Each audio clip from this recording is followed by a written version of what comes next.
Hey guys, welcome to Bible 365. I am your host, Kathy Carter. Today I'm bringing you Hebrews 11, and this is the Hall of Faith. So it is all of the faithful people that the author is explaining to the audience how they followed their faith. So if you're interested, I want you to stick with me, and I'll see you guys in just a minute. Hey, welcome to Bible 365. I'm your host, Kathy Carter, and this channel is here to kind of merge Bible living with Bible literacy. So, we are going to be using the New Testament this year in order to understand what it's like to live as a follower of Christ. I have a link below in the description that I have a download that will bring you to a chronological Bible reading of the New Testament. So, what I want you to do is read every day and join me and hopefully some friends as we talk about what it means to live as a kingdom builder. Let's get started.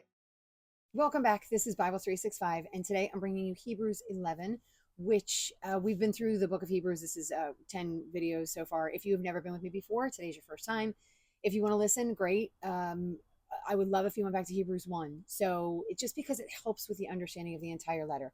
I'm doing the Bible from the New Testament on, and I'm doing it chronologically because as a full picture, it makes so much sense when you do it in the order in which it happened so you can understand the story of what's been going on. So right now we are in the letter to the Hebrews, and it's near the end because we're not 100% sure of the timeline. So the timeline could be it's after Jesus has passed and now he is up at the right hand of the Lord, because the person that is writing the letter is discussing all of these things. So that clearly happened already. But it could be anywhere from when sort of like Paul was traveling and writing letters to everyone in the area to like 70 AD and after. So, like after the temple was destroyed. We just don't know for sure. And so we know it was at least in the timeline of the letters of Paul, but it could have been significantly later. And so, as I've mentioned in a couple other videos, I feel like the way that the author has mentioned the fathers in the faith, not the fathers as in Abraham, but as like the first fruits, I feel like this is like more of a second generation, like not the first 100 that were with Jesus that were spreading the letters or spreading the word, excuse me, everywhere, but more like a generation after that. But there we just don't know, right? It's not guaranteed, and it's probably written to people that were Jewish that were converted, again, not guaranteed. And the reason I think that is because of their comfort with the authors, like the way that they're discussing things that happen in the Torah, the time during the Old Testament. It seems like it would be somebody who would have understood that for generations, not somebody who was just learning it for the first time. And again, this is me, and take what you can, take that with a grain of salt, because that's not biblical. Right? Like, this is just what we kind of are gathering, and what we can understand, and this helps us. Right? This doesn't guarantee anything, but this helps us to understand what the author is trying to convey. That's the whole point and purpose of trying to know where these people are from and the timeline. So the author has been conveying over and over and over again to this reader that Jesus is better than all the things of the Old Testament. Jesus is better than the law. Jesus is better than Moses. Jesus is better than the angels. Jesus is better than Joshua. Jesus is better than all of those things, all the things that happened before, better than the tabernacle, what's happening now, better than the things that happened during the time of the law. So what we're meant to walk away with, I think, is to understand the truth of all that Jesus fulfilled, because these were all things, and I've mentioned this over and over again in my videos, they were all shadows. They were things that God said, I'm going to show you this, right? And we're going to live this out for a few generations. And then you're going to see it fulfilled in Jesus. And we saw this in a lot of things. Like, even the Passover is now the communion that Jesus had with his disciples, which we now have as believers of Christ. So they represent the same things, but Jesus is the better. And that's what we don't want to walk away from, thinking that Jesus was equal to any of these things, or that Jesus didn't really matter. We can still just do all of the old stuff. All of that old stuff all of that old stuff is, there is the better has come. And so we don't want to do those things, because that is not the better. That wasn't ultimately where God wanted and needed us to be. Where we are now is ultimately where God wanted us and needed us to be. And then when the time is right, Jesus is going to come back again. So he told us of all of these things. And now he says that this is all done by faith. And faith is this word that we use in so many, like we use it in so many ways. And a lot of people will negate your faith or make fun of your faith because your faith has no backing. It's got no backbone to it. Well, the author just spent 10 chapters explaining to you the backbone of your faith, right? Your faith isn't in nothing. Your faith isn't in like you cross your fingers and you hope that everything turns out all right. That is not where our faith is settled. We all, not we all, but the faith without sight, like we love using that expression. And like, I have this simple faith where I just believe and I love others. And that sounds really, really lovely. But that was never the faith that God was calling for, right? And so he's going to name some of the things that showed that people had faith, this author. Okay, so we start in the beginning. We start with what faith is. Faith is the substance, so it has things.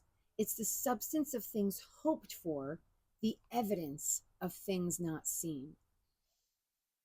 You hope and long for this thing because this thing already happened and that thing was promised. This is always what faith is. Why would you have faith in a God that murdered 1 million people? Well, because he said that's what he was going to do. And he did it. He promised them he was going to do it. He did it. And then he promises us this new thing. So I'm going to believe the God that fulfills his promises. I would rather have faith in that God than faith in something that's maybe made up here on this earth, right? Like we always come up with like these new things. Just have faith in yourself. Well, I fail myself all the time. God never fails. He might not do all the things I want him to do, but he's God. He might not fulfill my every whim and desire, but he's God, right? So I need to understand that that's just a reality, right? Like disease may come. That's all in the power of the Lord. Tragedy, painful things, tribulations, trials, that all comes. But he also promises, by the way, that that's going to come. So like he doesn't ever lie and say, life's going to be easy now that you're a follower of mine. So this is what faith is for us. This is what it represents. It's not needless. It's not pointless. It's not based on nothing. It's not based on a hope and a wish. Now he starts talking to it. He says, by faith, the elders obtained a good testimony. So they had good things to say, good stories, good truths because of their faith. And the elders could be any number of things, like literally the elders inside that church, or it could be the elders, the people that came before, right? I'm not too sure. So this is what we start by faith. And I'm not going to go into every one because then we would just be reading the entire chapter. But by faith, Abel offered to God a more excellent sacrifice than Cain. So it was by his faith, by his belief and love of the Lord. That is how his sacrifice was judged. So I've been in like so many Bible studies and we can't help ourselves. Like I'm not saying this as if it's a bad thing. We can't help ourselves. We look at the story of Cain and Abel and he says, don't let bitterness find you, right? And we all go, well, why was it because one was meat and one was grain? Did one give the first fruits and the other one didn't? Did one give the fatty parts, which was like more pleasing, and the other gave just like, a couple of apples? Like, what was it? It doesn't seem fair because we don't have a reason. Way back in Genesis, he does not say, this is why I accepted this offer and I didn't accept that offer. He never tells us. We never find out the reason why. All we hear is by faith, right? Abel offered something more excellent and Cain didn't.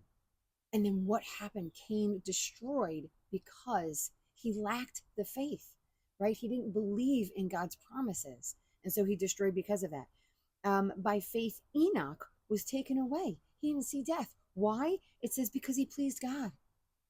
So he didn't even have a death. He was taken away. He was one of the ones, again, we're going back to Genesis. By faith, Abraham, I'll go to Noah. Noah's one more big one. By faith, Noah was moved with a godly fear and prepared an ark This was a time in which would have been absolutely absurd to prepare a giant ship in the middle of nowhere. Not nowhere, but not in the middle of the ocean. It would have been ridiculous. Why would you prepare a giant ship? But by faith, Noah did. He said, do this. And Noah did it. So a lot of this has to do with what we do because of our faith. So when we want to say, when we fall in, like I want my listener to know that they are loved, to know that they are forgiven, to know that they have been deemed righteous because of the blood of Jesus. And I desperately want my listener, whoever that is, even myself, like to recognize that that's true, right? It is not because of the things that I do. It's not because I am nice to my family. It's not because I am a good parent. It's not because I prepare meals. It's not because I don't fight with my spouse. It's not because I follow the laws on the road. It's not because of any of those things. It is because of what Christ did for me. And I put that in there because everything in here shows what they did. But they did what they did because they believed what I just said. So Noah believed that God was just, God was good, and God wanted what was best for Noah. Therefore, when God said, make an ark, Noah made an ark. When God accepted Abel's offering, right? Abel was good when he said to Cain, I do not accept your offering. Don't let bitterness come to the door. Cain let bitterness come to the door, right? So this is the difference, right? He didn't have the faith in the Lord to trust in the Lord's promises, right? So then we say Abraham obeyed. Sarah received strength to conceive seed. So Sarah, because of her faith, right? She was an old lady. She should have not been able to conceive, right? She should have not. Listen, she did the whole Hagar thing because she knew that Abraham was supposed to have the seed. But once God told her that she was to be the mother of this child, right? She had faith. She laughed, yes, but she had faith. She didn't, after that, try and do any funny business. She waited until the Lord allowed her to conceive. So she had faith in him. She submitted to him. And of course, she slept with her husband, even in her old age, because she was supposed to conceive. And she would need to do that in order to conceive. He said, when Abraham was tested, he gave up Isaac. Moses was hidden. So Moses' parents hid him in the branches. Moses refused to be called Pharaoh's daughter. So he was like, I would rather be with my people. And his people were slaves in Egypt. And he said, I'd rather be with my people because they are my people. And I'd rather be with them than be with Pharaoh's daughter and holding on to the riches of that. The walls of Jericho fell because of faith. And that was Joshua. Joshua was told, have them just march around. This just teeny tiny number, have them march around the walls of Jericho. And they just marched and they played the trumpet and they marched and they played the trumpet, right? And because of that, because of their faith, the walls of Jericho fell down. Rahab hid the two guys in their place because of her faith. She said, I know what your God does for you. And because of that, I'm going to hide your people and I'm going to keep them safe.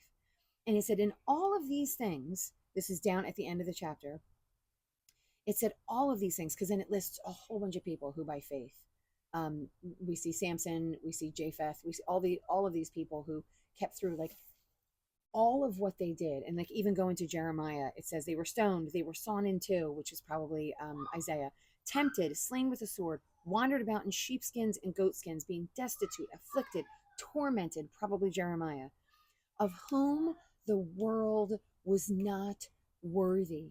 The world is not worthy for somebody who has such faith in the Lord, because the world is a broken place and all they want to do is to destroy what is good. When someone mocks God, they want to destroy what is good. When they mock you for following the Lord, say they mock you because you do an extreme thing and follow the Lord. Let's just say you stay with a husband that isn't overly kind, right? And you stay with that husband because you said, you know what? God calls me not to be divorced, and God calls me to love on my spouse in the possibility that he may be saved, right? And so this is the call, a spouse that either does or doesn't say that they follow the Lord. This is my calling as a wife. And I'm not saying that's not me, but I'm just saying if you are that person, um, people are going to look at you like you're completely insane. They are going to discourage you from staying in that kind of relationship. They're going to tell you you have a job. Let's just say you do. You have a job, you have savings, you have family that you can depend on, you have friends that you can depend on. You don't need to stay in this situation. But you say, I want to honor the Lord. You go out with friends, they're all drinking and getting wasted. And you say, you know what, I'm just not going to partake. Oh, what are you afraid? What are you, oh, you're going to go to hell? You're going to burn in hell because you just go, you know what? It's not for me. And you're mocked and you're made fun of because of it, right? But you persevere because of your faith. The world is not worthy for you, right? It's not good enough for those who genuinely, with all of their hearts and all of their souls and all of their minds, follow the Lord, because they will make fun of you. They will persecute you to try and turn you away from that. That is their end game. The end game is to say that God is not good enough for you. This world tastes so much better. And so they're not worthy of you or of that God. And it said they wandered in deserts and mountains and dens and caves of the earth. And all of this was before the promise. All of this, every single person that they've named, every single person that they have not named, because there were so many people they didn't name, but who all suffered from certain things, all of them were given this, and they were saying the promise is the Messiah to come. I am going to bring you a Savior. This land is going to be yours. For Abraham, he never saw the land, right? Isaac never saw the promise. Jacob never saw the promise. And then they lived in Egypt 400 years. They didn't see any promise. They didn't even see any hope in a lot of ways. He's like, the promise is coming for you guys. We saw the promise. Well, we didn't. We weren't there for it. But they saw the promise, right? They saw the promise to come. And all these, having obtained a good testimony through faith, did not receive the promise. We received the promise. We received Christ. Didn't receive the promise, God having provided something better for us, that they should not be made perfect apart from us. That's it. That's the Hall of Faith for today. Nicely named. It was one of the few chapters that I really like how it's named. But the Hall of Faith, all of those people. So a call out to us is to be the ones who follow in faith, regardless of how anything and everything feels to us on the outside, right? To emulate those heroes, because I was going to say men, but it wasn't all men, those heroes that without even understanding the promise or seeing the promise, without knowing Jesus, without knowing the Messiah that had come, that had freed them from all of their sins, that had redeemed them, they never had that. And they still all followed the Lord. They had faith in that promise that was to come. And so we have seen the promise that came. We have been redeemed. If you are a follower, we have been made righteous. And now we need to keep in the calling, knowing that he's coming back and that a new heavens and earth will be fulfilled in that. So if you found this to be a blessing, like, share, subscribe to the channel, and I will see you guys next time.